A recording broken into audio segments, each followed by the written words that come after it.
എന്താ നിങ്ങളോട് പ്രസംഗിക്കേണ്ടതെന്ന് ഇങ്ങനെ പകലിരുന്ന് ദൈവസന്നിധിയിൽ എൻ്റെ ഹൃദയം ഉയർത്തിയപ്പോൾ കർത്താവ് എൻ്റെ മനസ്സിലൊരു ചിന്ത തന്നു. അത് ഞാനിവിടെ വായിപ്പിക്കാൻ ആഗ്രഹിക്കുന്നുണ്ട്. പിന്നെ കർത്താവ് സഹായിക്കുന്നിടത്തോളം ചില കാര്യങ്ങൾ നിങ്ങളോട് പറയാനും കർത്താവ് ശരണപ്പെടുന്നു.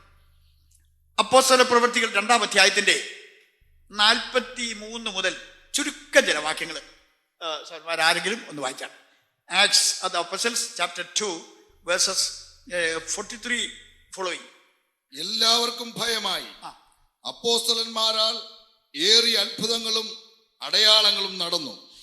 വിശ്വസിച്ചവർ എല്ലാവരും ഒരുമിച്ചിരുന്ന് സകലവും പൊതുവക എന്നെണ്ണുകയും ജന്മഭൂമികളും വസ്തുക്കളും വിറ്റ് അവനവന് ആവശ്യമുള്ളതുപോലെ എല്ലാവർക്കും പങ്കിടുകയും ഒരുമനപ്പെട്ട് ദിനംപ്രതി ദൈവാലയത്തിൽ കൂടി വരികയും വീട്ടിൽ അപ്പം നുറുക്കിക്കൊണ്ട് ഉല്ലാസവും ഹൃദയപരമാർത്ഥതയും പൂണ്ട് ഭക്ഷണം കഴിക്കുകയും ദൈവത്തെ സ്തുതിക്കുകയും സകല ജനത്തിന്റെയും കൃപ അനുഭവിക്കുകയും ചെയ്തു.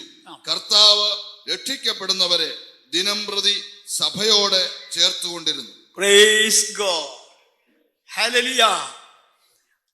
നമ്മുടെ കർത്താവ് കൈസരിയ ഫിലിപ്പിയ എന്ന് പറഞ്ഞ സ്ഥലത്ത് തൻ ശിഷ്യന്മാരുമായിട്ട് പോകുമ്പോൾ പെട്ടെന്ന് തിരിഞ്ഞിട്ട് ശിഷ്യന്മാരോട് ചില ചോദ്യങ്ങൾ ചോദിച്ചു. അതൊന്നും ആവർത്തിക്കുന്നില്ല. നിങ്ങൾ എന്നെ ആരെന്ന് പറയുന്നു എന്ന് തുടങ്ങി ഒടുവിൽ പറഞ്ഞ് അവസാനിപ്പിച്ചത്, ഈ പാറമേൽ ഞാൻ എൻ്റെ സഭയെ പണി. അതുവരെ അങ്ങനെയുള്ള വിഷയങ്ങളൊന്നും ശിഷ്യന്മാരോട് പറഞ്ഞിരുന്നില്ല. പൊടുന്നനെ പെട്ടെന്ന് തിരിഞ്ഞു പറഞ്ഞതാണ്, I will build my church upon this rock. പിന്നെ നമുക്കൊരു കുഴപ്പമുണ്ട്, അത് ഞാൻ പറയാതിരിക്കുന്നില്ല.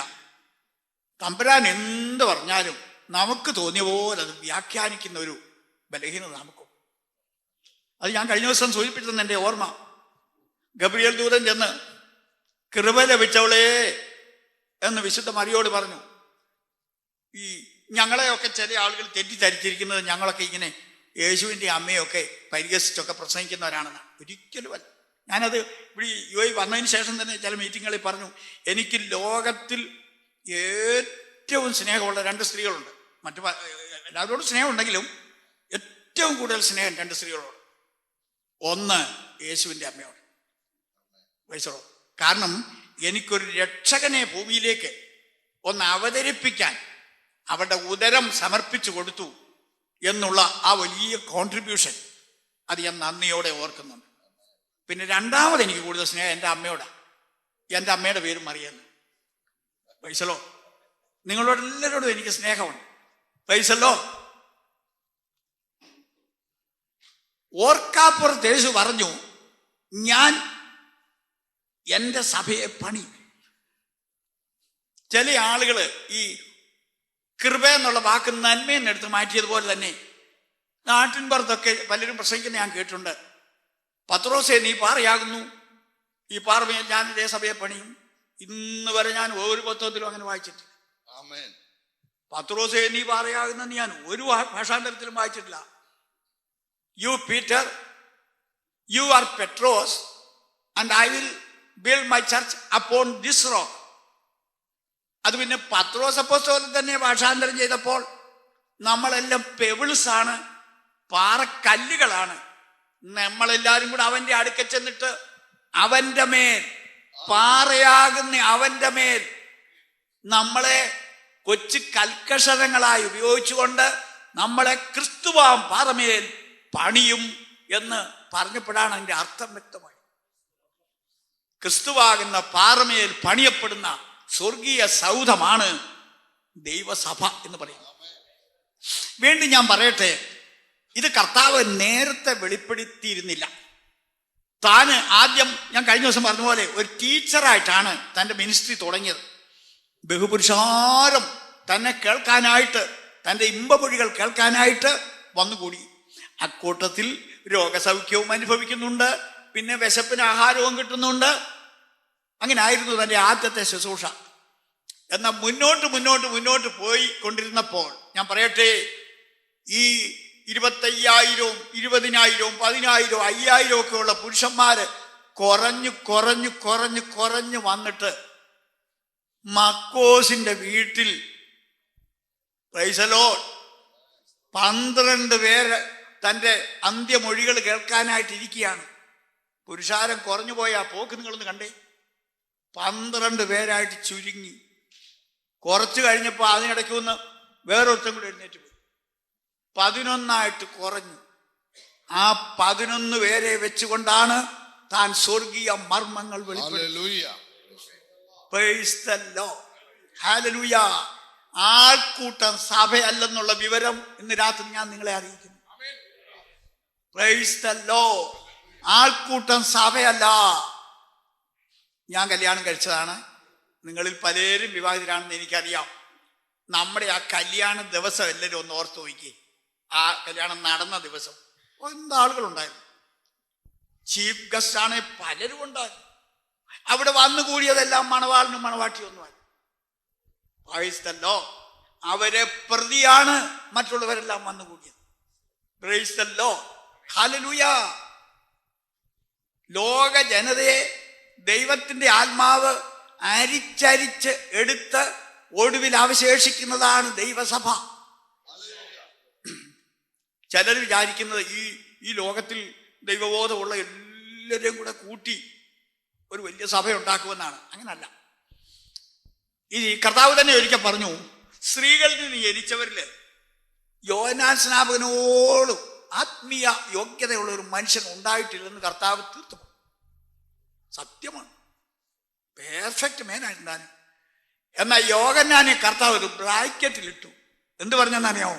സ്വർഗരാജ്യത്തിൽ ഏറ്റവും ചെറിയവൻ ഈ യോഹന്നാനേക്കാൾ വലിയവൻ. അതെന്തൊരു കൂട്ടം. എന്തുവായി സ്വർഗരാജ്യം?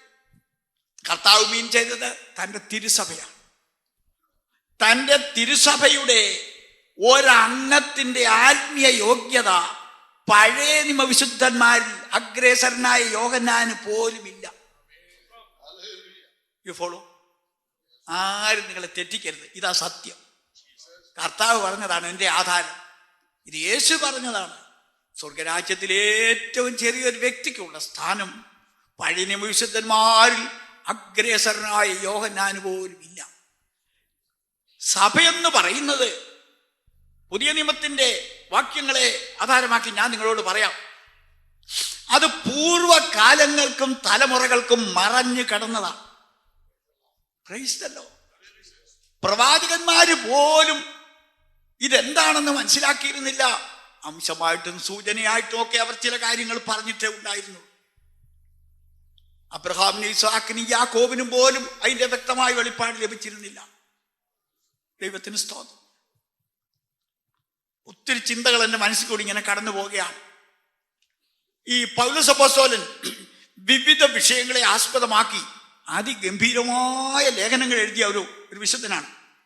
ഞാൻ അദ്ദേഹത്തെക്കുറിച്ച് പറയാറുണ്ട്. ഹിമാലയ പർവ്വതത്തെക്കാൾ ഉയരമുള്ളതും പസഫിക് മഹാസമുദ്രത്തെക്കാൾ ആഴമുള്ളതുമായ ലേഖനങ്ങളാണ് അദ്ദേഹത്തിൻ്റെ ലേഖനങ്ങൾ. അതിൽ റോമാലേഖനം 8-ാം അധ്യായത്തിന്റെ ഒരു വാക്യം വായിച്ചാണ് കത്തോലിക്കാ സഭയുടെ ഒരു കർദിനാളായിരുന്ന മാർട്ടിൻ ലൂതർ ചാടി ഇറങ്ങിപ്പോയത്. എന്റെ നീതിമാൻ വിശ്വാസത്താൽ ജീവിക്കും എന്നുള്ള വാക്യം അദ്ദേഹത്തിന്റെ ഹൃദയത്തെ ആകർഷിച്ചു. ഒരു മനുഷ്യൻ നീതീകരിക്കപ്പെടുന്നത് മറ്റൊന്നിനാലുമല്ല, ക്രിസ്തുവിലുള്ള കലവറ കൂടാത്ത ആശ്രയം എന്ന് പറയുന്ന വിശ്വാസത്താലാണ് എന്ന് അദ്ദേഹത്തിന് മനസ്സിലായപ്പോൾ അദ്ദേഹം പ്രോട്ടസ്റ്റാന്റിസത്തിന്റെ നാന്ദി കുറിച്ചു. ഹല്ലേലൂയ. അദ്ദേഹം സഭയെ കേന്ദ്രമാക്കിക്കൊണ്ട് എഴുതിയ ഒരു പുസ്തകമാണ് എപ്പേസ്യ ലേഖനം, അല്ലെങ്കിൽ എപ്പേസോസിലെ സഭയ്ക്ക് എഴുതിയ ലേഖനം. അത് നിങ്ങൾ അവസരം പോലെ ഒന്ന് വായിച്ചു നോക്കുന്നത് നല്ലതായിരിക്കാം. സഭ എന്ന് പറയുന്ന മർമ്മമാണ് അതിനകത്ത് പൗലോസ് അപ്പോസ്തലൻ വ്യക്തമാക്കിയിരിക്കുന്നത്. ദൈവമക്കളെ, ഇവിടെ ഒരു ഭാഗം വായിച്ച് നിങ്ങൾ കേട്ടല്ലോ. പെന്തക്കോസ്ത് നാളില്, അത് സത്യം പറഞ്ഞാൽ അത് ക്രിസ്ത്യാനികളുടെ ഒരു ഡേ ഒന്നും അല്ലത്. യഹൂദന്മാരുടെ ഒരു പെരുന്നാൾ നടക്കുന്ന ദിവസമാണത്. 50-ാം പെരുന്നാൾ എന്ന് പറയുന്ന ഒരു ദിവസമാണ്. അന്ന് യെരുശലേം ദേവാലയം ഉണ്ട്. ഹേരോദാ രാജാവ് നിർമ്മിച്ചതായ 3-ാമത്തെ ആലയമുണ്ട്. അതിലെ കർമ്മങ്ങളും ഒക്കെ നടക്കുന്നുണ്ട്. എന്നാൽ കർത്താവിൻ്റെ അതേ പിൻഗാമികളായ കുറച്ച് പാവങ്ങൾ മർക്കോസിന്റെ വീട്ടിൽ കൂടിയിരിക്കുകയാണ്. Praise the Lord. തള്ളക്കോഴി ചത്തുപോയ കുറെ കോഴിക്കുഞ്ഞുങ്ങളെല്ലാം കൂടെ കൂടിയിരിക്കുന്ന പോലെ എനിക്ക് തോന്നുന്നത്. ദൈവത്തിന് സ്തോത്രം. ആ കൂട്ടത്തിൽ നമ്മുടെ പ്രിയപ്പെട്ട അമ്മച്ചി മറിയാമ്മച്ചിയുണ്ട്. യേശുവിൻ്റെ അമ്മയും അവിടെ ഉണ്ടായിരുന്നെന്ന് വേദപുസ്തകത്തിലുണ്ട്. യേശുവിൻ്റെ അമ്മയ്ക്ക് വേണമെങ്കിൽ ദേവാലയത്തിൽ പോകാമായിരുന്നു, ഒരു ചെറിയ ദേവാലയത്തിൽ, പക്ഷെ പോയില്ല. മർക്കോസിന്റെ വീട്ടിലാണ് അമ്മച്ചി ഇരിക്കുന്നത്. ഉപവാസ പ്രാർത്ഥനയിൽ ഇരിക്കുകയാണ്. പരിശുദ്ധ റൂഹായെ വരവേൽക്കുവാനായിട്ട് കാത്തിരിക്കുന്നവരുടെ കൂട്ടത്തിൽ അമ്മച്ചിയുണ്ട്. ഇടയ്ക്ക് ഞാൻ നിങ്ങളോട് ഒരു സത്യം പറയാം. നിങ്ങൾ അറിയാത്ത ചില രഹസ്യങ്ങളൊക്കെ എനിക്കറിയാം. ഞാൻ ഓർത്തഡോക്സ് വൈദ്യനായിരുന്നു. ഓർത്തഡോക്സ് സഭയിലെ ഒരു മെത്രാപ്പോലിത്ത അദ്ദേഹം മരിച്ചുപോയി.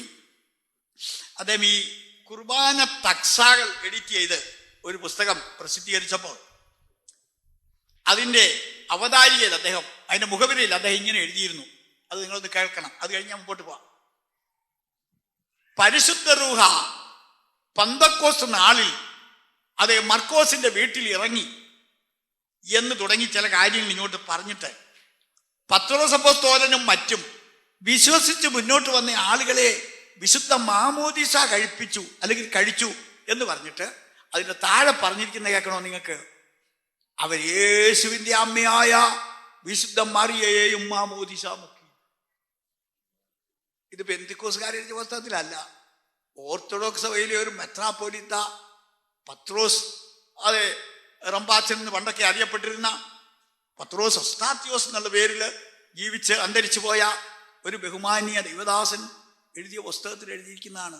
അപ്പൊ യേശുവിന്റെ അമ്മയ്ക്ക് വിശ്വാസ സ്നാനം ഏൽക്കാമെങ്കിൽ പിന്നെ അതിനേക്കാൾ അത്ര വലിയ ആളുകളൊന്നും ഇവിടെ വന്നിട്ടില്ലല്ലോ. Praise the Lord. അതുകൊണ്ട് അത് നമുക്കൊരു പ്രേരണയായി തീരട്ടെ എന്ന് ഞാൻ ഇടയ്ക്കൊന്ന് നിങ്ങളെ ഓർപ്പിക്കുകയാണ് ചെയ്യുന്നത്. പല ആളുകളും ധരിച്ചു വെച്ചിരിക്കുന്ന പോലെ church is not an institution, it is a constitution എന്ന് പറഞ്ഞാൽ കോൺസ്റ്റിറ്റ്യൂഷൻ എന്നുള്ള വാക്കിന് ശരീരം എന്നർത്ഥമുണ്ട്. അതാണ് ഞാൻ മീൻ ചെയ്യുന്നത്. കർത്താവ് സ്ഥാപിച്ച സഭ ഒരു സംഘടനയല്ല, ഒരു സമുദായമല്ല, ഒരു സമൂഹമല്ല, ഒരിക്കലും അതൊരു ആൾക്കൂട്ടമല്ല. അത് ക്രിസ്തുവിന്റെ വിശുദ്ധ ശരീരമാണ്. ഇതല്ലോ കഴിഞ്ഞ ദിവസം ഞാൻ ചില യോഗങ്ങളിൽ പ്രസംഗിച്ചു. ഏത് പ്രായത്തിൽ മരിച്ചു പോകുന്ന ആളുകളും യുവാക്കളായിട്ടാണ് ഉയർക്കുന്നതെന്ന് പറഞ്ഞ് ചിലർക്ക് അതൊരു പുതുമയായിരുന്നു. അതായത് നമ്മുടെ വീട്ടിൽ നിന്ന് കൊച്ചു കുഞ്ഞുങ്ങൾ മരിച്ചു പോകും, അവരെ കാണാൻ അമ്മമാർ കാത്തിരിക്കും. ഞാൻ ആ അമ്മമാരോട് പറയുന്നു, നിങ്ങളുടെ കുഞ്ഞുങ്ങളെ കാണുകയില്ല. വല്യപ്പച്ചന്മാരൊക്കെ മരിച്ചു പോകുന്നു, അവരെ ആ അവസ്ഥയിൽ കാണാൻ നിങ്ങൾ കാത്തിരിക്കുന്നു, കാണുകയില്ല.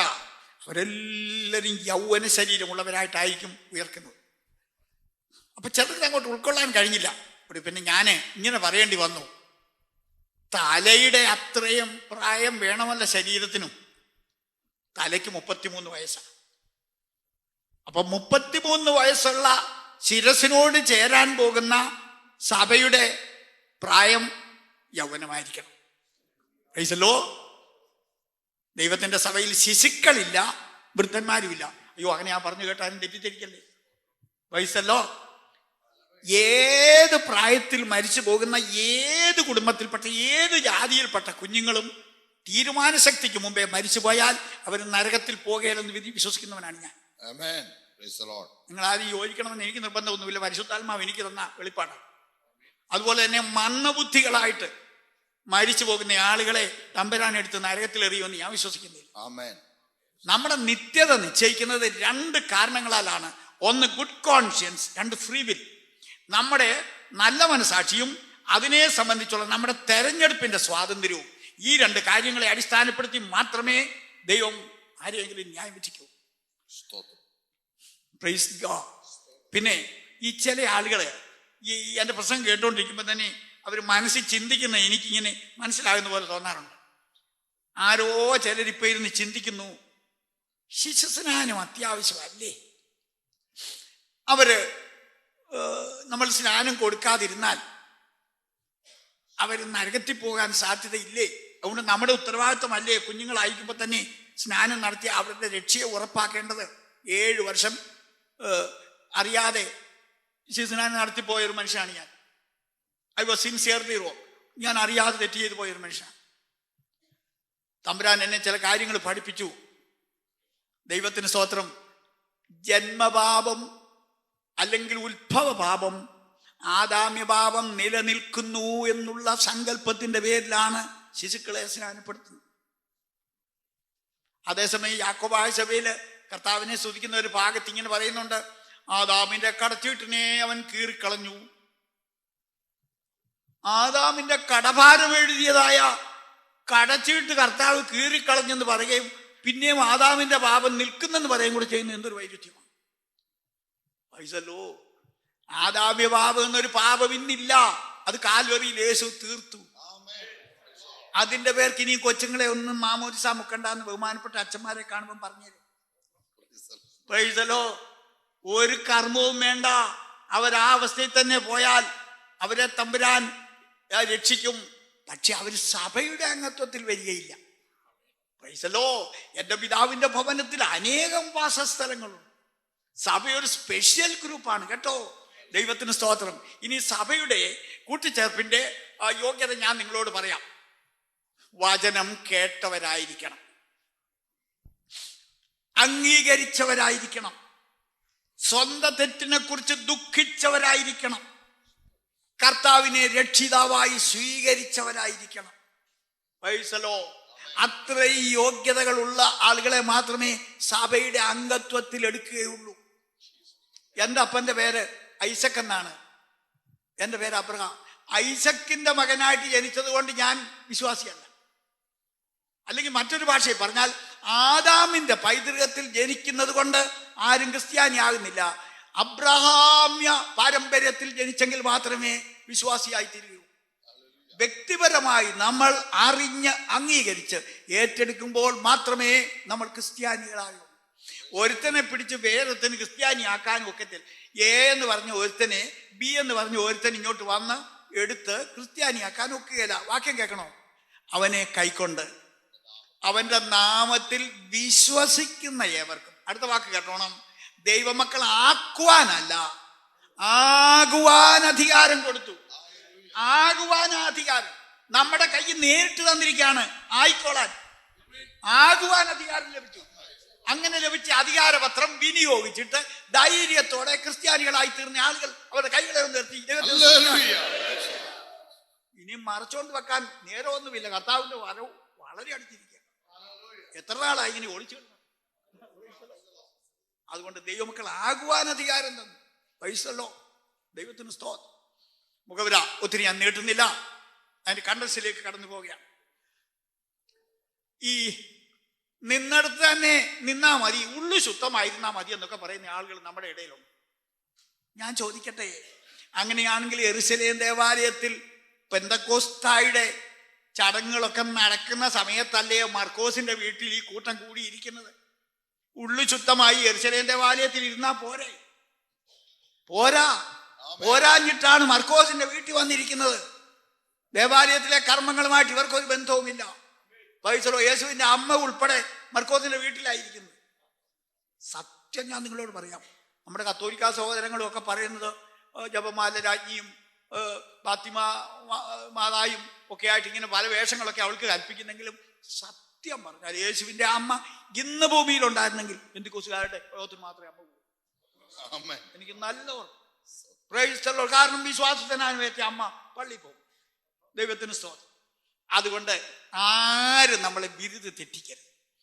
അങ്ങനെ വചനം കൈക്കൊണ്ടവർ എന്ത് ചെയ്തു?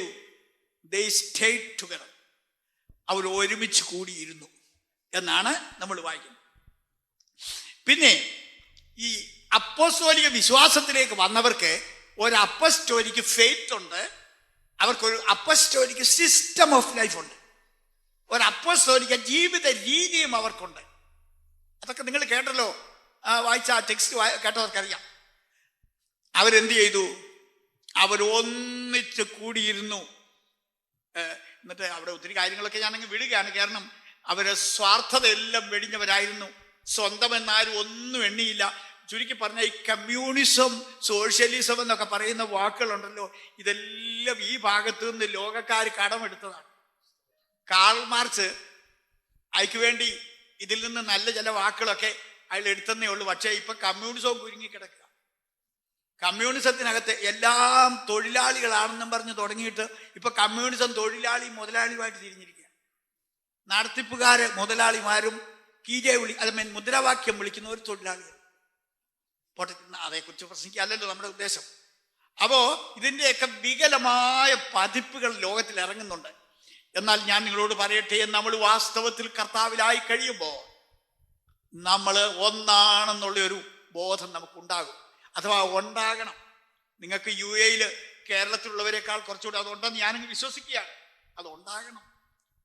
ഒരവയവം കഷ്ടം സഹിക്കുന്നെങ്കിൽ മറ്റേ അവയവവും കഷ്ടം സഹിക്കുന്നു.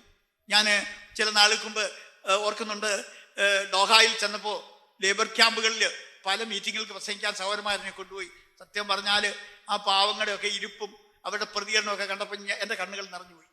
പ്രൈസലോ, നല്ല സുഖം അനുഭവിക്കുന്നവരുണ്ട്, അതേസമയം തന്നെ വളരെ കഷ്ടം അനുഭവിക്കുന്നവരുമുണ്ട്. നമ്മൾ ക്രിസ്തുവിൻ്റെ ആത്മാവിലായി കഴിയുമ്പോൾ ഒരു സമഭാവന, പ്രൈസലോ, മറ്റുള്ളവരെ കുറിച്ചും ഒരു കരുതൽ നമുക്കുണ്ടാകണം. യേശുവിൻ്റെ മനോഭാവം നമുക്കുണ്ടാകണം. പൗലോസ്ലീഹ ആ കാര്യത്തിൽ മുമ്പനായിരുന്നു. അദ്ദേഹം ഒരു ഭാഗത്ത് എഴുതി ദരിദ്രരെ ഓർത്തുകൊള്ളണമെന്ന് അദ്ദേഹം എഴുതി. പ്രൈസലോ, അദ്ദേഹം വെറും ഒരു പ്രാസംഗികൻ മാത്രമല്ലായിരുന്നു. യെരുശലേമിലെ സഭ അതേ വേല ചെയ്യാതെ അവർക്ക് ഉണ്ടായിരുന്ന എല്ലാം കൂടി ഒന്നിച്ചു കൂട്ടിയിട്ട് ഭക്ഷണം കഴിച്ചതിൻ്റെ ഫലമായിട്ടൊരു പുവർ എക്കണോമിക് സിസ്റ്റമായിരുന്നു അവരുടേത്. അതുകൊണ്ട് മൂലധനം അങ്ങ് തീർന്നു പോയി. പിന്നെ വരുമാനവും ഇല്ലാതെ വന്നപ്പോഴത്തേക്ക് പട്ടിണിയായി. പിന്നെ അത് അവിടെ സഹായിച്ചത് പൗലോസ്ലീഹയാണ്. അദ്ദേഹം പോടത്തെല്ലാം കളക്ഷൻ എടുത്തു. അത് യെരുശലേമിലെ വിശുദ്ധന്മാരുടെ ബുദ്ധിമുട്ട് തീർക്കാനായിട്ട് അദ്ദേഹം അത് ഉപയോഗിച്ചതായിട്ട് നമ്മൾ വായിക്കുന്നുണ്ട്. Praise God. ഞാൻ പറഞ്ഞതിൻ്റെ അർത്ഥം എന്നാന്ന് ചോദിച്ചാൽ, അവര് തമ്മിൽ കരുതലുള്ളവരും കരുണയുള്ളവരുമായിരുന്നു. ഇനി ഞാനൊരു കാര്യം നിങ്ങളോട് പറയാം. അതിന് ഞാൻ പൗലോസ്ലീഹയുടെ ചില വാക്കുകൾ കടമെടുക്കാൻ പോവുകയാണ്. മനുഷ്യരുടെയും ദൂതന്മാരുടെയും ഭാഷയിൽ അന്യഭാഷ സംസാരിച്ചാൽ ദൈവസ്നേഹമില്ലെങ്കിൽ ഒരു പ്രയോജനം. വയസ്സല്ലോ, സകല ജ്ഞാനവും ഗ്രഹിച്ചാൽ മലകളെ നീക്കുവാനുള്ള വിശ്വാസം ഏറ്റെടുത്താൽ ദൈവസ്നേഹമില്ലെങ്കിൽ ഒന്നുമില്ല. അത് ഞാൻ ഇടയ്ക്കങ്ങ് ഓർപ്പിച്ചെന്നേ ഉള്ളൂ. അങ്ങനെ പരിശുദ്ധാത്മാവിനാലും ക്രിസ്തുവിന്റെ സ്നേഹത്താലും നയിക്കപ്പെട്ട ആളുകൾ ഒന്നിച്ചുകൂടിയിരുന്നു. അവര് ചില കാര്യങ്ങൾ, ചില ആചരണങ്ങൾ അവരവലംബിച്ചിരുന്നു. എന്ന് പറഞ്ഞാല് അവരാദ്യമായിട്ട് കർത്താവിനെ രക്ഷകനായി സ്വീകരിച്ചപ്പോൾ ആ ജനത്തിന്റെ നടുവിൽ അതൊന്ന് മാനിഫെസ്റ്റ് ചെയ്യണമല്ലോ, ഒന്ന് സാക്ഷിക്കണമല്ലോ. അതിനുവേണ്ടി കർത്താവ് വെച്ച ഒരു വ്യവസ്ഥയാണ് മുഴുകൽ സ്നാനം. നിങ്ങൾ കേട്ടിട്ടില്ലായിരിക്കാം, ഞാൻ പറയാം നിങ്ങളോട്. ഞാൻ ഹൂദായക്കാനോ എന്ന് പറഞ്ഞ പുസ്തകം നിങ്ങൾ ഒരു പാഠപുസ്തകം പഠിക്കുന്ന പോലെ പഠിച്ചവനാണ്. അതിൻ്റെ 2ാമത്തെ അധ്യായം തുടങ്ങുന്നത് ഇങ്ങനെയാണ്. യാക്കോബക്കാരുടെയും സുറിയാനിക്കാരുടെയും ഒക്കെ ഊദായക്കാനോന്റെ 2ാം അധ്യായം ഇങ്ങനെ തുടങ്ങുന്നത്: എപ്പിസ്കോപ്പന്മാരെ, വിശ്വസിക്കുന്നവരെ, ആറോ തൊട്ടിയോ കുഴിയോ ഒന്നുമില്ലെങ്കിൽ ഒരു കുടത്തിലെ വെള്ളമായാലും മതി മാമോദിസ മുക്കുവാൻ. ഗ്രിഗോറിയോസ് പാറപ്രായം എഴുതിയാണ്. പക്ഷെ അദ്ദേഹത്തിന് അബദ്ധം പറ്റി. കുടത്തിനകത്ത് മുങ്ങാൻ ഒക്കെയെന്ന് അദ്ദേഹം ചിന്തിച്ചില്ല. Praise the Lord. അപ്പൊ മുങ്ങണമെങ്കിൽ 6 തന്നെ വേണം. 6 ഉണ്ടെങ്കിൽ 6ന് മുൻഗണന കൊടുക്കണമെന്ന് എഴുതി വെച്ചിരിക്കുന്നു.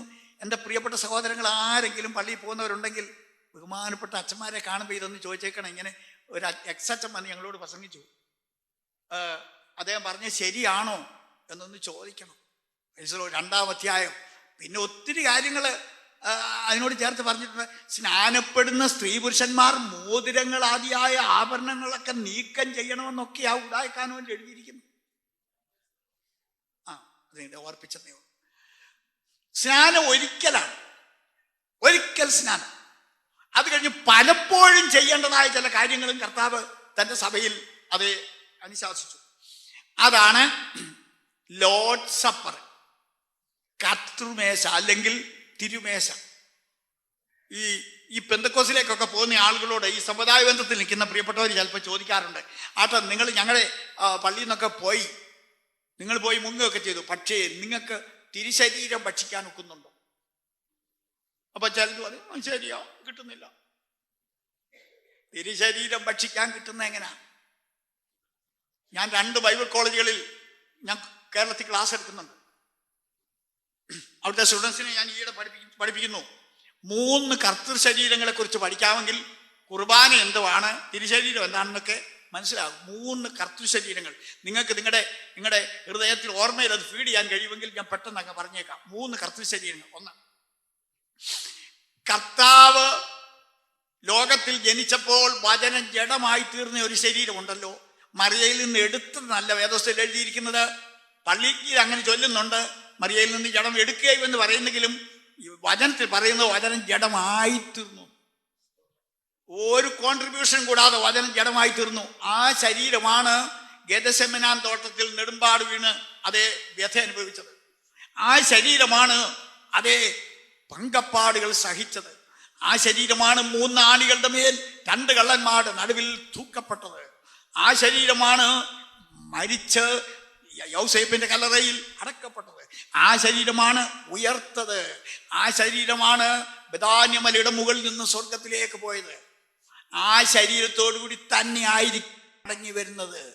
കർത്താവിൻ്റെ ശരീരം ഭക്ഷിക്കുമെന്ന് പറയുന്ന എൻ്റെ സഹോദരങ്ങളോട് ഞാൻ ചോദിച്ചോട്ടെ, കോമൺ സെൻസ് നിങ്ങൾക്കുണ്ടെങ്കിൽ നമ്മൾ കർത്താവിൻ്റെ ശരീരം ഇവിടെ എന്നും ഭക്ഷിക്കുമ്പം കർത്താവ് അങ്ങ് എല്ലായിട്ട് മാറുകയില്ല. മനസ്സിലായോ? ഇപ്പം നിങ്ങളെല്ലാം കൂടി എൻ്റെ ശരീരം കുറച്ച് അങ്ങ് തിന്നുകാന്നിരിക്കട്ടെ, ഒടുവിൽ എനിക്ക് ശരീരം കാണുകയില്ല. അപ്പം കർത്താവിൻ്റെ പേഴ്സണൽ ബോഡി നമ്മൾ കുർബാന എന്നുള്ള നിലയിൽ കഴിക്കുകയാണെങ്കിൽ കർത്താവിൻ്റെ ശരീരത്തിൽ കുറവ് വരണം. കർത്താവിൻ്റെ ഇൻഡിവിജ്വൽ ബോഡി, പേഴ്സണൽ ബോഡി കുറയുകയില്ല. കാരണം ആ ശരീരം ആർക്കും തിന്നാൻ കൊടുക്കുകയില്ല. കുർബാനയിൽ ആ ശരീരം തിന്നുമെന്ന് ആരെങ്കിലും പറഞ്ഞാൽ മിഥ്യയാണ്. 2ാമത്തെ കർത്തൃ ശരീരം പറയാൻ പോവുകയാണ്. സഭയാകുന്ന ശരീരം സകലവും നിറയ്ക്കുന്നവന്റെ നിറവായ അവന്റെ ശരീരമായി സഭയ്ക്ക് കൊടുക്കുകയും ചെയ്തിരിക്കുന്നു. കർത്താവിന്റെ ഫുൾനെസ് അല്ലെങ്കിൽ അവന്റെ നിറവെല്ലാം കൂടെ അതേ നിറച്ചു വച്ചിരിക്കുന്ന ശരീരമാണ് സഭ. അവൻ ചെറുസായിരിക്കുമ്പോൾ അവന്റെ ശരീരമാണ് സഭ. അപ്പോ കർത്താവിന്റെ ശരീരം ഭക്ഷിക്കുന്നു എന്ന് പറയുമ്പോൾ സഭയാകുന്ന ശരീരത്തെയും തിന്നാനൊക്കത്തില്ല. You follow? വേറെ ഒന്നും നിങ്ങൾ മനസ്സിലാക്കിയില്ലെങ്കിലും ഇത് മനസ്സിലാക്കി പോയാൽ എനിക്ക് സന്തോഷമായി. കർത്താവിന്റെ പേഴ്സണൽ ബോഡി തിന്നാനൊക്കത്തില്ല. സഭയ്ക്ക് പറയുന്നത് മാർമിക ശരീരം എന്നാണ്, മിസ്റ്റിക്കൽ ബോഡി എന്നാണ്. മിസ്റ്ററി എന്നുള്ള വാക്കിൽ നിന്ന് വന്നൊരു വാക്കാണ് മിസ്റ്റിക്കൽ ബോഡി.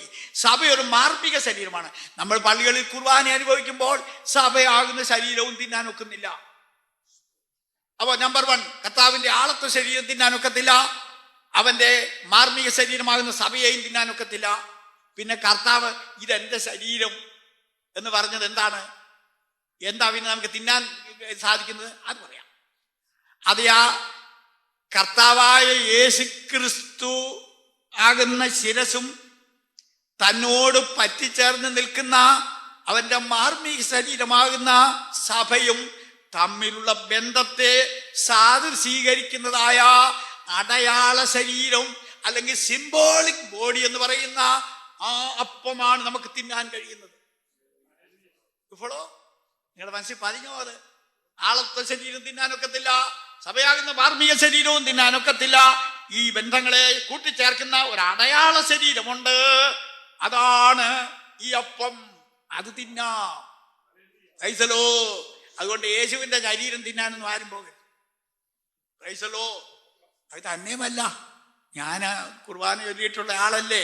കുർബാനയൊക്കെ ചൊല്ലിക്കഴിഞ്ഞും അത് അപ്പമായിട്ട് തന്നെ ആയിരിക്കുന്നത്. ലാബറട്ടറി കൊണ്ട് പരിശോധിച്ചാലും മാംസത്തിന്റെ യാതൊരു ഗുണവും അതിനകത്തില്ല. വീഞ്ഞായിട്ട് തന്നെയാണ് ഇരിക്കുന്നത്. ട്രാൻസബ്സ്റ്റാൻറ്റിയേഷൻ ഉണ്ടാകുന്നില്ല, പദാർത്ഥമാറ്റം ഉണ്ടാകുന്നില്ല. Price the Lord. അതുകൊണ്ട് ഇനി അത് പറഞ്ഞാലും നിങ്ങൾ തെറ്റിക്കരുത്. Price the Lord. നമുക്ക് എപ്പോഴും do it in remembrance of me, എന്നെ അനുസ്മരിക്കുന്നതിന് വേണ്ടി ഇത് ചെയ്യുക എന്ന് പറഞ്ഞുകൊണ്ട് കർത്താവ് ഒരു അനുഷ്ഠാനം കൽപ്പിച്ചു കൊടുത്തു. അതിനാണ് വേർപെട്ട സഭകൾ കർത്തൃമേശ, തിരുമേശ എന്നൊക്കെ പറയുന്നത്. അത് വൈകിട്ട് സ്ഥാപിച്ച കൊണ്ടാ രാത്രി ഭോജനം എന്ന് പറയുന്നത്. ചില പാവങ്ങൾ വലിയ പിടിവാശി, അത് രാത്രിയിലേ പറ്റുള്ളൂ. ഞാൻ അതിലേക്കൊന്നും കടക്കുന്നില്ല. അത് പകലും നടത്താവുന്നു. രാത്രി സ്ഥാപിച്ചത് കൊണ്ട് രാത്രിയിലേ ആകാമെന്നൊന്നുമില്ല. എന്നിട്ട് അതിന്റെ കാലാവധി കൂടെ നിങ്ങൾ കേൾക്കണം. ഞാൻ വരുന്നത് വരെ ടൈം ലിമിറ്റ് ഉണ്ട്, നിത്യമായ പ്രാധാന്യം പ്രാധാന്യമുള്ള ഒരു കാര്യമാണെങ്കിൽ അതിന് ലിമിറ്റ് വെക്കാനൊക്കത്തില്ല. ഞാൻ വരുന്നത് വരെ എന്ന് പറഞ്ഞാൽ ഞാൻ വന്നു കഴിഞ്ഞാൽ പിന്നെ കർത്തൃമേശ ഇല്ലെന്ന്. ഞാൻ വരുന്നത് വരെ മാത്രമേ അതിന് പ്രാധാന്യമുള്ളൂ എന്ന്. പ്രൈസലോ. വല്യമ്മച്ചി മോൻ പട്ടാളത്തിൽ പോയപ്പോ അമ്മച്ചിക്ക് ഒരു മോനേ ഉള്ളൂ. മോന്റെ ഫോട്ടോയും എടുത്ത് നോക്കിക്കൊണ്ടിരുന്നു. എന്നാ മോന് അവധിക്ക് വന്നു കഴിഞ്ഞപ്പം അമ്മച്ചി ഫോട്ടോ നോക്കിക്കൊണ്ടിരിക്കും. പ്രൈസലോ. ഫോട്ടോ എടുത്ത് ദൂരെ കളഞ്ഞേച്ച് ഓടിച്ചെന്ന് മോനെ കെട്ടിപ്പിടിക്കും. ഞാൻ വരുന്നത് വരെ എന്റെ ഓർമ്മയ്ക്കായി ഇത് ചെയ്യുവീനെന്ന് പറഞ്ഞു. പ്രൈസലോ. പരിടമാം പാഴ്മണലിൽ പാർത്തിടും ഞാൻ നിന്തണലിൽ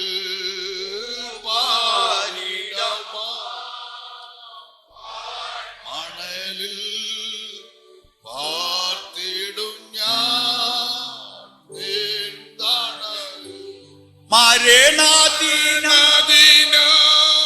വരുമളവിൽ മറഞ്ഞിടും ഞാൻ നിൻ മാർവിടത്തിൽ മരണദിനം വരുമളവിൽ മറഞ്ഞിടും ഞാൻ നിൻ മാർവിടത്തിൽ.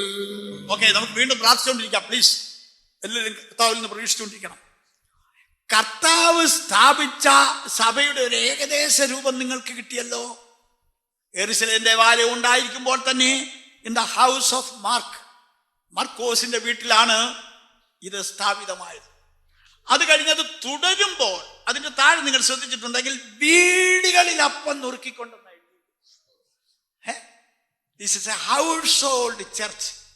പൈസലോ. യെരുശലേം ദേവാലയം പോലെ ഔദ്യോഗികമായ ഒരു ദേവാലയം ഈ സഭയ്ക്ക് ആവശ്യമില്ല. മറിച്ച് വേദപുസ്തക ഭാഷ അറിയാവുന്നവർക്ക് വേണ്ടി ഞാൻ പറയട്ടെ, സഭ ദേവാലയത്തിനകത്താണ് നല്ല വേദപുസ്തകം പറയുന്നത്. സഭയാം ദേവാലയം എന്നാണ് പറയുന്നത്. സഭയാം ദേവാലയം. The church itself is a temple. സഭ അതിൽ തന്നെ ഒരു ആലയമാണ്. അത് വേറൊരു ആലയത്തിനകത്ത് കയറ്റി വെക്കേണ്ട കാര്യമൊന്നുമില്ല. പിന്നെ എന്തുകൊണ്ടാണ് ഈ പഴയ നിയമത്തില് ഈ വേഷമിട്ട പുരോഹിതന്മാര്, അതുപോലെ തന്നെ സെറ്റപ്പാർട്ട് ചെയ്തതായ ഗംഭീരമായ ആലയം, പിന്നെ അതുപോലെ തന്നെ വൈവിധ്യങ്ങൾ അടങ്ങുന്നതായിട്ടുള്ള ആചാര്യന്മാരുടെ കർമ്മ പദ്ധതികൾ, ഇതെല്ലാം എന്തിനാ ദൈവം തമ്പുരാൻ അനുവദിച്ചു കൊടുത്തതെന്ന് നിങ്ങൾ ചിന്തിച്ചിട്ടുണ്ടോ? ഞാൻ നിങ്ങളോട് പറയാം. അതായത് കർമ്മമാർഗത്താൽ നീതീകരണം പ്രാപിക്കാമോ എന്ന് സാത്താന്റെ പ്രേരണയോടുകൂടെ കായേൻ ആദ്യമായിട്ട് ഒരു ചെറിയ പരിശ്രമം നടത്തി നോക്കിയതാണ്. Justification by work. പ്രവർത്തനത്തിന്റെ ഫലമായി ദൈവസന്നിധിയിൽ എത്താമോ എന്ന് കായേൻ ഒരു പരിപാടി നോക്കിയതാ. ആബേല് അതിന് കൂട്ടുന്നില്ല. ആബേൽ വെളിപ്പാടിന്റെ മാർഗത്തിൽ കൂടെ പോയത്. അതുകൊണ്ട് ദൈവം തമ്പുരാൻ എന്ത് ചെയ്തെന്നറിയാമോ? ഈ കായേൻ പരീക്ഷിച്ച് നോക്കിയ കർമ്മ പദ്ധതി പഴയ നിയമം എന്നുള്ള പേരിൽ മനുഷ്യവർഗത്തിന് അങ്ങ് അനുവദിച്ചു കൊടുത്തു. നിങ്ങളുടെ കഴിവിന്റെ പരമാവധി നോക്ക. യാഗങ്ങള്, വഴിപാടുകള്, കർമ്മപദ്ധതികളെല്ലാം നിങ്ങൾ അങ്ങോട്ട് പ്രയോഗിച്ച് നോക്കിയിട്ട് ദൈവത്തെ നീതീകരിക്കാൻ സാധിക്കുമോ എന്ന് അനുഭവിച്ചറിഞ്ഞേച്ച് വിവരം പറയാനായിട്ട് അവർക്ക് കൊടുത്ത ഒരു കാലയളവാണ് ന്യായപ്രമാണം. ഞാനൊരു കൊച്ചു ചോദ്യം നിങ്ങളോട് ചോദിക്കട്ടെ, സന്തോഷമുള്ളവർക്ക് പറയാം. പഴയ നിയമം അവസാനിക്കുമ്പോൾ, അതായത് 39 പുസ്തകങ്ങൾ അവസാനിക്കുമ്പോൾ ഒടുവിലത്തെ പുസ്തകം ഏതാണെന്ന് ആർക്കെങ്കിലും പറയാമോ? ധൈര്യമായിട്ട് പറഞ്ഞാൽ മലാഖി പ്രവചനത്തിലെ മലയാളം പരിഭാഷയിലെ ഒടുവിലത്തെ വാക്ക്, അതായത് പഴയ നിയമം തീരുമ്പോൾ നമ്മൾ കേൾക്കുന്ന ഒടുവിലത്തെ വാക്ക് ഓർമ്മയുള്ളവർക്ക് പറയാം. വാക്കായി കേൾക്കേണ്ട, വാചകം കേൾക്കണ്ട. ഉറക്കെ പറഞ്ഞാട്ടെ. നിരപ്പിക്കും. ഞാനിവിടെ ഭാഷ പഠിപ്പിക്കാൻ വന്നയാളല്ല. നിങ്ങൾക്ക് എന്നേക്കാൾ ഭാഷയൊക്കെ അറിയാവുന്നവരുണ്ട് ഇവിടെ. നിരപ്പിക്കും എന്ന് പറയുന്നത് പാസ്റ്റ് ടെൻസ് അല്ല, പിന്നെന്തുവാ? ഫ്യൂച്ചർ ടെൻസ് ആണ്. നിരപ്പിച്ചു എന്ന് പറഞ്ഞിരുന്നെങ്കിൽ കാര്യം സാധിച്ചെന്ന് വന്നേനെ. നിരപ്പിക്കുമെന്നാ പറയുന്നത്. അപ്പൊ പഴയ നിയമത്തിന്റെ സകലവിധമായ തന്ത്രങ്ങളും തത്രപ്പാടുകളും പയറ്റിയിട്ടും ഒടുവിൽ പഴയ നിയമം അവസാനിക്കുമ്പോൾ പരിശുദ്ധാത്മാവ് പറയുന്നത് നിരപ്പിക്കുമെന്ന്. എന്ന് പറഞ്ഞാൽ നിരന്നില്ലെന്ന്, കാര്യം നടന്നില്ലെന്ന്. ഇതാണ് അപ്പോസ്തലൻ, മഹാജ്ഞാനിയായ പൗലോസ് അപ്പോസ്തലനെ എടുത്ത് പ്രയോഗിച്ചത്. ന്യായപ്രമാണത്തിന് കഴിയാഞ്ഞതിനെ സാധിപ്പാൻ ദൈവം തന്റെ പുത്രനെ പാപജടത്തിന്റെ സാദൃശ്യത്തിലും പാപം നിമിത്തവും അയച്ചു. യേശു കാൽവറിയിൽ 7 മൊഴികൾ പറഞ്ഞല്ലോ. ഞാൻ കൊച്ചായിരിക്കുമ്പോൾ ഞാൻ വിചാരിച്ചു ചാകാൻ നേരത്ത് വല്ലവരും ഒക്കെ വല്ലതും പറയല്ലേ, അതുപോലൊക്കെ പറഞ്ഞയക്കുന്നാവും. പിന്നെ ഞാൻ ഇപ്പൊ ചില യോഗങ്ങളിൽ പറയാറുണ്ട്, ചാകാൻ നേരത്ത് ഒരു നല്ല വാചകം പറയാനായിട്ട് നമ്മൾ കാണാൻ പഠിച്ച് ഉരുവിട്ടുകൊണ്ട് നടന്നാലും ചാകാൻ നേരത്ത് വേറെ വല്ലതും ആയിരിക്കും. എന്നാൽ യേശുവിന്റെ 7 മൊഴികൾ അങ്ങനൊന്നും അല്ലായിരുന്നു. അത് നേരത്തെ പ്രവാചകന്മാർ മുഖാന്തരം പ്രീഡിക്റ്റ് ചെയ്ത വചനങ്ങൾ കോട്ട് ചെയ്താ താൻ മരിച്ചത്. ഏറ്റവും ഒടുവിൽ പറഞ്ഞത് ഫിനിഷ്ഡ് എന്ന, തീർന്നു. ന്യായപ്രമാണത്തിന് പറയാൻ കഴിയാത്ത ഒരു വാക്ക് പറഞ്ഞാണ് യേശു ജീവൻ വിട്ടത്. നിവർത്തിയായി, നിവർത്തിയായി. നിവർത്തിക്കാൻ ന്യായപ്രമാണത്തിന് കഴിഞ്ഞില്ല, എന്നാൽ യേശുവിന് കഴിഞ്ഞു. ദൈവത്തിന് സ്തോത്രം. കർത്താവിനെ ഓർത്ത് ഞാൻ ദൈവത്തെ സ്തുതിക്കും. അപ്പൊ ന്യായപ്രമാണത്തിന്റെ കർമ്മ പദ്ധതികളൊക്കെ വെറുതെ ആയിപ്പോയി. 3 യെരൂശലേമിന്റെ വാല്യങ്ങളും തകർന്ന് തരിപ്പണമായി പോയി. നിങ്ങൾക്ക് എന്നേക്കാൾ കൂടുതൽ അറിയാം. അതിന്റെ സ്ഥാനത്ത് വേറെ പള്ളിയൊക്കെ ഇപ്പൊ നിൽക്കുന്നത്. എന്നാൽ അതിന്റെ സ്ഥാനത്ത് യേശു സഭയാം ദേവാലയം സ്ഥാപിച്ചു. ഹല്ലേലൂയ. ഇനിയും ദൈവത്തിന്റെ കർമ്മ പരിപാടിയിൽ സഹസ്രാബ്ദ ആഴ്ചയിൽ യഹൂദന്റെ ഒരു ആലയം ഉണ്ടാകുമെന്നൊക്കെ ഒരു വശമുണ്ട്. അത് അവിടെ മാറിയിരിക്കട്ടെ, അതിലേക്ക് കടന്നു പോകാൻ ഇപ്പൊ നമുക്ക് സമയമില്ല. അപ്പൊ സഭയെന്ന് പറയുന്നത് ഒരു വലിയ കെട്ടിടത്തിൽ നടക്കുന്ന ഒരു പരിപാടിയല്ല, അത് വീടുകളിലേക്ക് ഇറങ്ങി ചെല്ലുന്നതാണ്. നിങ്ങളുടെ വീട്ടിലൊരു ചിലത്തിൽ നിങ്ങൾ വായിച്ചില്ലേ, ഒരാളുടെ വീട്ടിലെ സഭയ്ക്ക് മന്ദനം ചൊല്ലുന്നു, വീട്ടിലെ സഭയ്ക്ക് മന്ദനം ചൊല്ലുന്നു. ഈ ചിലടത്ത് എന്നാ ഉണ്ടല്ലോ, ഈ വലിയ വലിയ വലിയ ആൾക്കൂട്ടത്തിൽ മാത്രമേ ഉള്ളൂ ആരാധന. അതും ഒരു അപകടമാകട്ടോ. ആൾക്കൂട്ടത്തിൽ മാത്രം ആരാധന പ്രാക്ടീസ് ചെയ്താൽ വീട്ടിൽ ചെല്ലുമ്പം കൊഴിയും, വീട്ടുകാര്യമായിട്ട് പിണങ്ങേണ്ടി വരും. എന്നാലേ ഈ യോശുവ എന്ത് എന്നറിയാമോ? ആ വീരൻ ഇസ്രായേൽ മക്കളെ പറഞ്ഞയക്കാൻ നേരത്ത് പറഞ്ഞു, ഞങ്ങളുടെ കുടുംബത്തിലും ആരാധന ഉണ്ടെന്ന് പറഞ്ഞു. ഞാനും എൻ്റെ കുടുംബമോ ഞങ്ങൾ യഹോവയെ ആരാധിക്കുമെന്ന് ഒന്ന് പറഞ്ഞേ. എൻ്റെ പാവപ്പെട്ട കൂട്ടാളിയും എനിക്ക് തമ്പുരാൻ തന്ന കുഞ്ഞുങ്ങളുമായിട്ട് ഞങ്ങൾ വീട്ടിൽ ആരാധിക്കുമെന്ന് പറയാൻ സന്തോഷമുള്ള ഒരു കൈകളെ ഹല്ലേലൂയ. അപ്പൊ സഭ, പുതിയ നിയമസഭ എന്താണെന്നുള്ളത് നിങ്ങൾ മനസ്സിലാക്കി. അതിന് വലിയ കർമ്മ പദ്ധതികളൊന്നുമില്ല. ദൈവത്തിന് സ്തോത്രം. ഞാൻ ഈ പ്രസംഗത്തിലെ വളിപ്പ് പറയില്ലെങ്കിലും ഇച്ചിരി അറിയാതെ ചില സെൻസ് ഓഫ് ഹ്യൂമർ പറയാറുണ്ട്.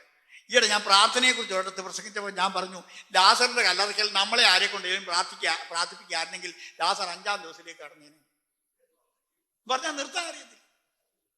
കർത്താവ് ചുരുക്കം ടെലഗ്രാം അടിക്കുന്ന പോലെയാ പ്രാർത്ഥിച്ചത്. ലാസർ എഴുന്നേറ്റ് വൈകിച്ചു.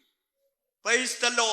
വലിയ എഴുതപ്പെട്ട പ്രാർത്ഥനകളോ നീണ്ട ക്രമങ്ങളോ ഒന്നും പുതിയ നിയമത്തിലില്ല. മനസ്സ് തുറന്ന അതേ ചില വാക്കുകളാണ്. എന്നോട് ഈയിടെ ഒരാൾ ചോദിച്ചു, ഈ കർത്താവ് പഠിപ്പിച്ച പ്രാർത്ഥന എന്താ ചൊല്ലാത്തത്? അതിനെക്കുറിച്ച് ഞാൻ ഇവിടെ ഇടയ്ക്ക് ക്ലാസ് എടുക്കുകയൊക്കെ ചെയ്തു, പറയാൻ സമയമില്ല. ഈ ഞങ്ങളൊക്കെ കല്യാണ ശുശ്രൂഷ നടത്തി കൊടുത്തിട്ടുണ്ട്. ചെറുക്കനും പെണ്ണും ഇങ്ങനെ വന്ന് നിൽക്കുകയാണ്.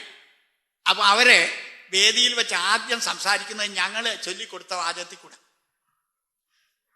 തോമസാകുന്ന ഞാൻ, തോമസാകുന്ന ഞാൻ, അറിയാമയാകുന്ന നിന്നെ, അറിയാമയാകുന്ന നിന്നെ, ഇന്നു മുതൽ.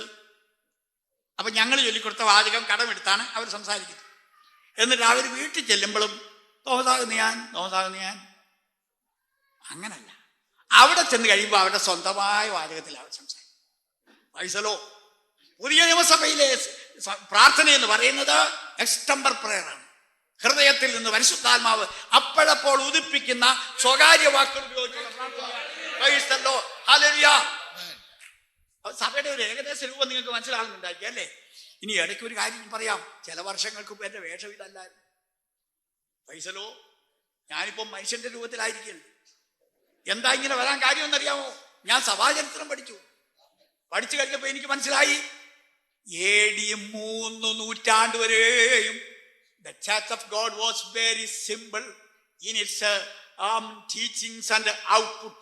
അതിൻ്റെ ബാഹ്യമായ വേഷവിധാനങ്ങളിലും അതിൻ്റെ ശുശ്രൂഷാക്രമങ്ങളിലുമെല്ലാം സഭ വളരെ ലളിതമായിരുന്നു, വളരെ സിമ്പിളായിരുന്നു. അതിനെ പിന്നെ സങ്കീർണമാക്കി തീർത്തത്, അതിനെ ഇങ്ങനെ ഇന്നത്തെ ഈ പരുവത്തിലാക്കി തീർത്തത് കോൺസ്റ്റന്റൈൻ ചക്രവർത്തിയാണ്, കുസ്തന്തീനോസ് ചക്രവർത്തിയാണ്. അയ്യോ, നമ്മുടെ പള്ളിയിലെ പ്രിയപ്പെട്ട അച്ഛന്മാരും നമ്മുടെ വിശ്വാസികളും ഒക്കെ വിചാരിക്കുന്നത് കുസ്തന്തീനോസ് ചക്രവർത്തി ആ സഭയെ രക്ഷിച്ചെന്ന. ഈയിടെ ഒരു അപ്പച്ചൻ അങ്ങോട്ട് പെന്തക്കോസുകാരോടൊക്കെ വലിയ വിരോധമുള്ള ഒരു അപ്പച്ചൻ അങ്ങോട്ട് വിശ്വാസ പ്രമാണം ചൊല്ലിയപ്പോൾ ആവേശം കയറിയപ്പോൾ അപ്പച്ചൻ ഇങ്ങനെ ചൊല്ലിയത്, മിക്കായാലും കുസ്തന്തീനോസിലും പോലീസിലും ഞങ്ങൾ വിശ്വസിക്കുന്നു. പോലീസിൽ വിശ്വസിക്കുന്നു. പോലീസ് എന്ന് പറഞ്ഞാൽ ഗ്രീക്ക് ഭാഷയിൽ എനിക്ക് ഇച്ചിരി ഗ്രീക്കൊക്കെ അറിയാം. സിറ്റി എന്നാണ് ആ വാക്കിന്റെ അർത്ഥം. മെട്രോപൊളിറ്റൻ എന്നുള്ള വാക്കിന്റെ അർത്ഥം തന്നെ ഒരു പട്ടണത്തിലെ പ്രധാനപ്പെട്ട ഒരു അധികാരി എന്നാണ്. പ്രൈസലോ. കുസ്തന്തീനോസ് സ്ഥാപിച്ച ഒരു പട്ടണമായതുകൊണ്ട് ആ കുസ്തന്തീനോസ് പോലീസ് എന്ന് പറഞ്ഞത് അതൊക്കെ വേറെ വിഷയങ്ങളാണ്. കുസ്തന്തീനോസ് ചക്രവർത്തി 3-ാം നൂറ്റാണ്ടിന്റെ അവസാന ഭാഗത്ത് സഭയ്ക്കകത്തോട്ട് കയറി വന്നത് നാട്ടുകാരുടെ ഭാഷയിൽ പറഞ്ഞാൽ നമ്മുടെ ശനിപ്പഴയായിട്ട് മാറി. സഭയുടെ ഡിഫൻഡർ അല്ല കുസ്തന്തീനോസ് ചക്രവർത്തി, സഭയ്ക്ക് ദോഷം ചെയ്ത ആളാണ്. എന്റെ കയ്യില് യാക്കോബായ സഭ പബ്ലിഷ് ചെയ്ത പാമ്പാടി തിരുമേനി എന്ന് പറയുന്ന സാത്വികനായ മെത്രാപ്പോലീത്ത ആശീർവദിച്ച് പബ്ലിഷ് ചെയ്തതായ പുസ്തകം എൻ്റെ വീട്ടിൽ ഷെൽഫിലുണ്ട്. വീട്ടിൽ വരാമേ എടുത്ത് കാണിക്കാം, ഒരു ചായയും തരാം. വയസ്സല്ലോ. ആ പുസ്തകത്തിൽ എഴുതിയിരിക്കുന്ന കേൾക്കണോ? കുസ്തന്തീനോസ് ചക്രവർത്തി നല്ല മനസാക്ഷിയോടെ സഭയ്ക്കകത്ത് കടന്നു വന്നവനല്ല, അവൻ തന്ത്രപരമായി സഭയെ കയറിയവനാണ്. അവൻ സുന്നകദോസുകൾ നടത്തിക്കൊണ്ടിരിക്കുമ്പോൾ നിക്കായാലും കുസ്തന്തീനോസ് അവൻ ഇവിടേക്ക് ഈ കൗൺസിൽസ്, ജനറൽ കൗൺസിൽസ് നടത്തുന്ന സമയത്ത് പോലും അയാൾ സ്നാനമേറ്റിരുന്നില്ല. നോർത്തു നോക്കി, അയാൾ കൗൺസിലുകൾ നടത്തുന്ന സമയത്ത് പോലും അയാൾ സ്നാനമേറ്റ ക്രിസ്ത്യാനി അല്ലായിരുന്നു. ഒടുവിൽ ആരാണ്ട നിർബന്ധം അനുസരിച്ച് മരണക്കിടക്കയിൽ വെച്ച് അയാൾക്ക് സ്നാനം കൊടുത്തതാണ്. ഇത് വല്ലവരും അറിയുന്നുണ്ടോ ഈ വിവരങ്ങളൊക്കെ? ഈ മനുഷ്യനാണ് ജാതികളുടെ ഉപദേശങ്ങളും യഹൂദന്മാരുടെ സമ്പ്രദായങ്ങളും എല്ലാം കൂടെ മിക്സ് ചെയ്തുകൊണ്ടുള്ളതായ വേഷവിധാനങ്ങൾ സഭയ്ക്കകത്തോട്ട് കടത്തിയത്. പട്ടക്കാർക്ക് ഇങ്ങനെ മേൽക്കുമേൽ വസ്ത്രങ്ങൾ ധരിക്കാമെന്നുള്ളത് യഹൂദ മര്യാദയിൽ നിന്നും ജാതികളിൽ നിന്നും കടമെടുത്ത ആചാരങ്ങൾ കൊണ്ടുണ്ടാക്കിയതാണ്. ഇടയ്ക്ക് ഇങ്ങനെ കുറെ നാളുകൾക്ക് മുമ്പ് നമ്മുടെ ഒരു അപ്പച്ചന് ഈ ഗൾഫിൽ മക്കളുടെ ഇവിടെ വന്നതിനെ കുറിച്ച് നാട്ടുപുറത്ത് ഒരു കഥ ഞാൻ കേട്ടിട്ടുണ്ട്. അപ്പച്ചന് മക്കളെ ജോലി ചെയ്യുന്ന യുഎയിലോ മറ്റോ വായിക്കാൻ തോന്നുന്നു വന്ന് മക്കളുടെ കൂടെ കുറച്ച് ദിവസം താമസിച്ച് നാട്ടിൽ വന്ന് പറഞ്ഞ ഇങ്ങനെയാണ്, ഇവിടെ വല്ലപ്പോഴും അവരച്ഛനെ കാണുന്നു, അവിടെ നോക്കുന്നിടത്ത് എല്ലാ അച്ഛന്മാരാണ്. കാരണം ഇവിടുത്തെ ആവറേജ് വേഷമാണ്. ഈ വേഷം സഭയ്ക്കകത്തോട്ട് ട്രാൻസ്പ്ലാന്റ് ചെയ്തതാണ്, പറിച്ചു നടന്നതാണ്. ദൈവസഭയ്ക്ക് ഔദ്യോഗിക വേഷമില്ല. ദൈവസഭയുടെ നടത്തിപ്പുകാർക്ക് ഔദ്യോഗിക വേഷമില്ല, ഔദ്യോഗിക കൂദാശകളില്ല, ക്രമപ്പെടുത്തി വെച്ചിരിക്കുന്ന ക്രമങ്ങളില്ല. Price the Lord. ഇതൊക്കെ ആരാ പറഞ്ഞ് മനസ്സിലാക്കുന്നത്? അവർക്ക് കൂദാശ ചെയ്ത പള്ളികളില്ല, വില നിശ്ചയിച്ച കർമ്മങ്ങളില്ല. Very simple. സഭയുടെ പാറ്റേൺ മുമ്പേ ഞാൻ നിങ്ങളെ വായിച്ചു കേൾപ്പിച്ചല്ലോ. വീടുകളിൽ ആരാധിച്ച് അപ്പം നുറുക്കി പ്രാർത്ഥിച്ച് നല്ല മനസാക്ഷിയോടുകൂടെ ജീവിച്ചു പോയവര്. അതുപോലെ തന്നെ പലപ്പോഴും അവസരം കിട്ടിയാൽ നമ്മൾ ഒന്നാണെന്ന് കാണിക്കുന്നതായ മ്യൂച്വൽ ഫീറ്റ് വാഷിങ് അല്ലെങ്കിൽ കാല് കഴുകുന്ന പാദപ്രക്ഷാളന ശുശ്രൂഷയുണ്ട്. അത് പട്ടസഭകൾ എന്ത് ചെയ്യുന്നറിയാമോ? അവരത് വൺ വേ ആക്കി. പല കാലത്തും പള്ളിയിൽ ഒരു കാലുകെട്ടലുണ്ടെങ്കിൽ കൊച്ചു പിള്ളേരെ കൊണ്ടുവന്ന് അവിടെ കാലൊക്കെ നല്ല വെള്ളിക്കൂട്ട പോലെ നേരത്തെ കഴുകി ഭംഗിയാക്കിയിട്ട് മെത്രാച്ചൻ്റെ അടുക്ക് കൊണ്ടുപോയിട്ട് അദ്ദേഹം അവരുടെ കാല് കഴുകി വിടും. അത് കർത്താവ് സ്ഥാപിച്ച അങ്ങനല്ല, അങ്ങോട്ടും ഇങ്ങോട്ടും കാല് കഴുകാൻ. അങ്ങോട്ടും ഇങ്ങോട്ടും കാല് കഴിയാനുള്ള ഗുണം എന്നാന്ന് ചോദിച്ചാൽ ഒന്നിൽ രണ്ടു കൂട്ടരും വലിയവർ, അല്ല രണ്ടു കൂട്ടരും ഒരുപോലെ സമന്മാരാണെന്ന് കാണിക്കണമെങ്കിൽ അങ്ങോട്ടും ഇങ്ങോട്ടും കാല് കഴിയെങ്കിലേ സാധിക്കുള്ളൂ. ചുരുക്കി പറഞ്ഞ കർത്താവ് സ്ഥാപിച്ചത് ലളിത സുന്ദര മനോഹരമായ ഒരു സഭയാണ്. അതിനെ നമ്മൾ ഔദ്യോഗികമായി മാറ്റിയതാണ് നമുക്ക് വന്ന തകരാറ്. എന്നാല് സമയം ഇങ്ങനെ ഓടിപ്പോകുന്നോണ്ട് ഞാനും ഒരു കാര്യം ചെയ്യാം. ഞാനും കമ്പിവാക്കൾ പോലെ ഒരു കാര്യം പറഞ്ഞു നിർത്താം. ഇപ്പോൾ സഭ ലോകത്തിലായിട്ട് നൂറ്റാണ്ടുകൾ കഴിയുന്നുണ്ട്. എന്നാൽ സഭ എന്നും ഇവിടെ ഇങ്ങനെ ഇരിക്കുമെന്ന് ആരും വിചാരിക്കണ്ട. ഔദ്യോഗിക വൈദിക വിഷയങ്ങൾ പഠിക്കുന്ന ഒരാളിനറിയാം, നമ്മൾ പഠിക്കുന്ന വിഷയങ്ങളിൽ ഈ നാളുകളിൽ വളരെ അടിവരയിട്ട് പഠിപ്പിക്കേണ്ട ഒരു വിഷയമുണ്ട്. അത് അന്ത്യകാല സംഭവങ്ങളാണ്. നമ്മുടെ നാട്ടിൽ വലിയ രോഗശാന്തികളും ഭൂതശാന്തികളും ഒക്കെ അതിൻ്റെ ഹരം പകർന്നുകൊണ്ടുള്ള ക്രുസേഡുകളൊക്കെ നടക്കുമ്പോൾ ഞാൻ ചിന്തിച്ചിട്ടുണ്ട്, എൻ്റെ ദൈവമേ, ഈ വന്നുകൂടുന്ന ആളുകളോട് അന്ത്യകാല സത്യങ്ങൾ പറയുന്നുണ്ടോ? ഞാൻ ഒരു ഓർത്തഡോക്സ് കുടുംബത്തിൽ ജനിച്ചു വളർന്നെങ്കിലും ഞങ്ങളുടെ അടുത്തൊക്കെ മാർത്തമ്മക്കാരുടെയും CSIക്കാരുടെയും ഒക്കെ കൺവെൻഷനുകൾ നടക്കുമ്പോൾ ഞാൻ പോയി കേൾക്കുമായിരുന്നു. സത്യം പറഞ്ഞാൽ ഔത്തുങ്ങൾ ഫുൾ ഗോസ്പൽ ഒന്നും പ്രസംഗിക്കുന്നില്ലെങ്കിലും അവരുടെ യോഗങ്ങളിൽ അവസാന ഭാഗത്ത് വരുമ്പോൾ അവർ കർത്താവിൻ്റെ വരവിനെ പ്രസംഗിക്കുമായിരുന്നു. ഇന്ന് പല ബന്ധുക്കുസുകാരുടെ യോഗങ്ങളിൽ നിന്നും കർത്താവിൻ്റെ വരവ് അബ്സെന്റ് ആയിരിക്കുക. Praise the Lord, hallelujah. Eschatology, വേദശാസ്ത്രികൾ അതിനെ ഒരു പ്രത്യേക ഒരു പഠന വിഷയമാക്കി മാറ്റിയിരിക്കുകയാണ്. Eschatology, eschatos means last things എന്ന് പറഞ്ഞാൽ ഇനി സംഭവിക്കാൻ പോകുന്നത്. യോഹന്നാനെ വെളിപ്പാട് കാണിക്കുമ്പോൾ ആത്മാവ് പറഞ്ഞത്, ഇവിടെ കയറി വരിക, മേലാൽ സംഭവിപ്പാനുള്ളത് ഞാൻ നിനക്ക് കാണിച്ചു തരാമെന്നാണ്. എന്നും ഇങ്ങനെ ചാകുകയില്ല, കട്ടിൽ ഒഴിയുകയില്ലെന്ന് പറഞ്ഞ പോലെ ഈ രീതി മുമ്പോട്ട് പോകാമെന്ന് ദൈവങ്ങൾ വിചാരിക്കണ്ട. ഇവിടെ ആത്യന്തികമായി ചില കാര്യങ്ങൾ സംഭവിക്കാൻ പോകുകയാണ്. വഴുതലോ അതിൻ്റെ ഒരു ഒരു ഒരു വെറും ഒരു ചൂണ്ടുപലകയായിട്ട് ഞാൻ രണ്ട് വാചകങ്ങൾ വായിച്ച് കേൾപ്പിച്ച സമയം കൈമാറുകയാണ്. അത് ദയവായിട്ട് പ്രിയപ്പെട്ട ആരെങ്കിലും ഒന്ന് വായിക്കുമോ? ആമേൻ. 2 തിമോത്തിയോസ് 3-ാം അധ്യായത്തിന്റെ 1-2 വാക്യങ്ങൾ. 2 തിമോത്തിയോസ് 3-ാം അധ്യായത്തിന്റെ 1 മുതൽ 1-2 വാക്യങ്ങൾ. അത് വായിച്ചു കഴിഞ്ഞ് ഒരു വാക്യം കൂടെ പറയാം. 2 തിമോത്തിയോസ് 3-ാം അധ്യായത്തിന്റെ 1 മുതൽ. അന്ത്യകാലത്ത് ദുർഘട സമയങ്ങൾ വരും എന്നറിയുക. കേൾക്കുന്നുണ്ടോ?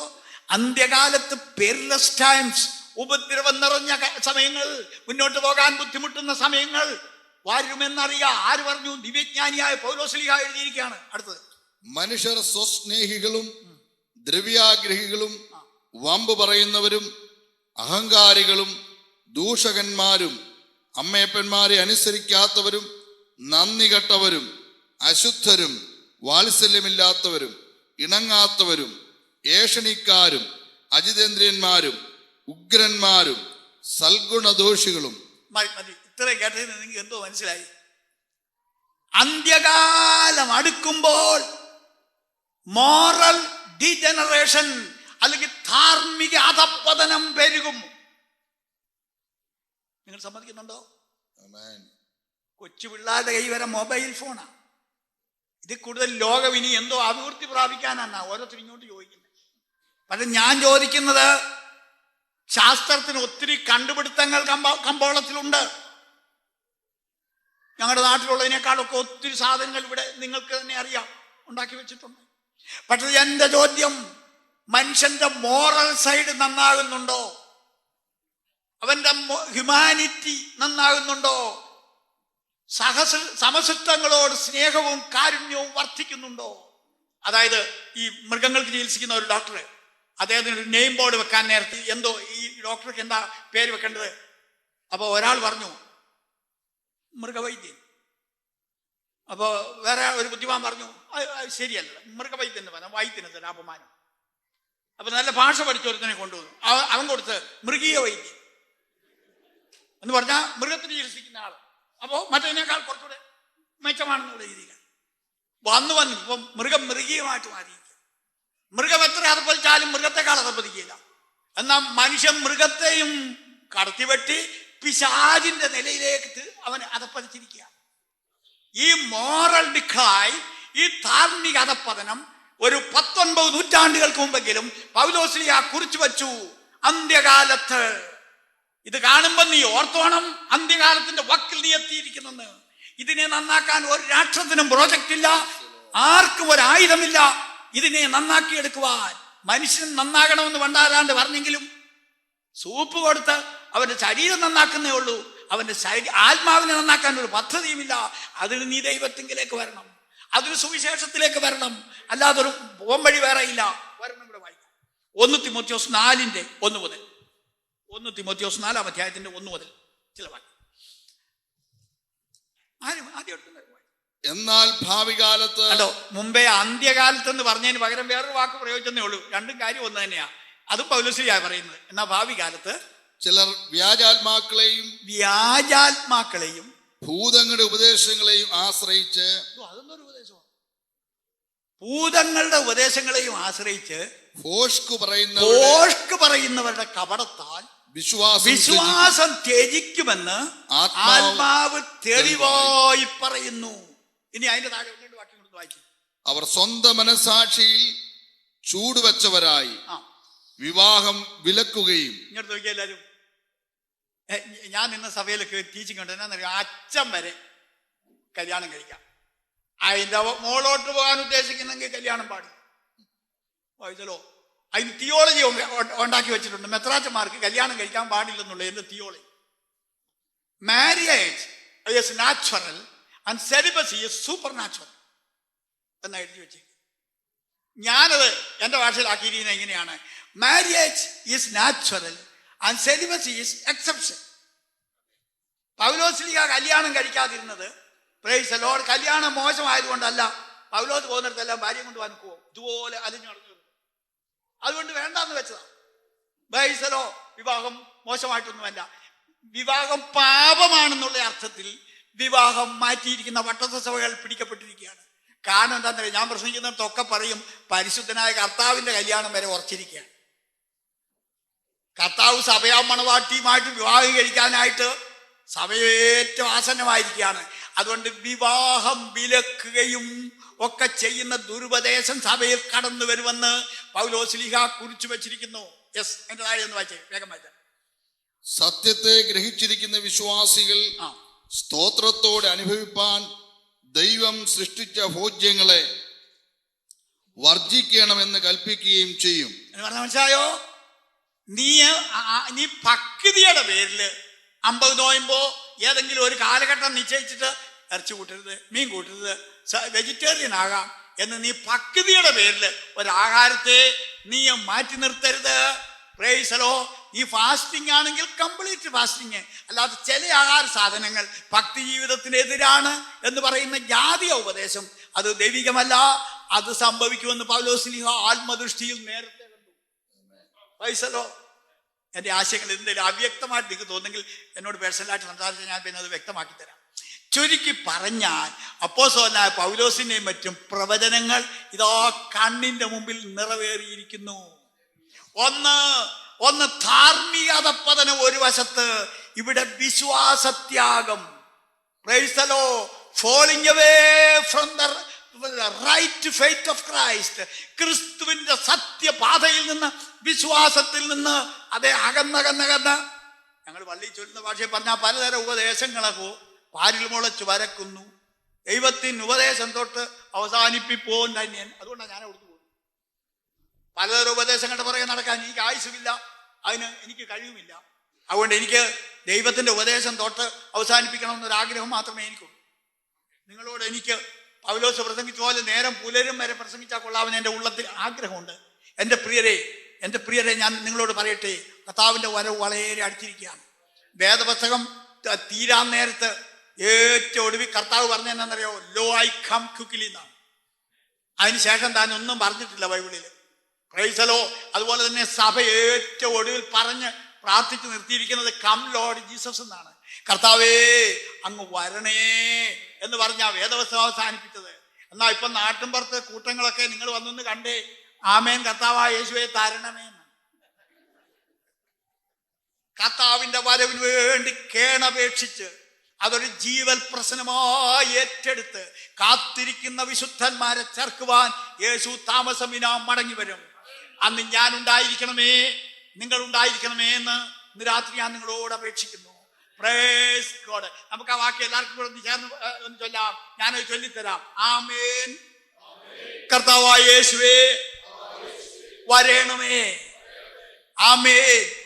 കർത്താവായ യേശുവേ വരണമേ. ആമേൻ. കർത്താവായ യേശുവേ വരണമേ, വരണമേ, വരണമേ, വരണമേ, വരണമേ.